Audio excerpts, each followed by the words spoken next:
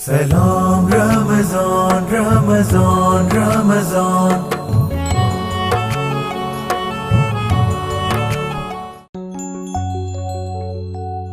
Salam Ramazan, Ramazan, Ramazan.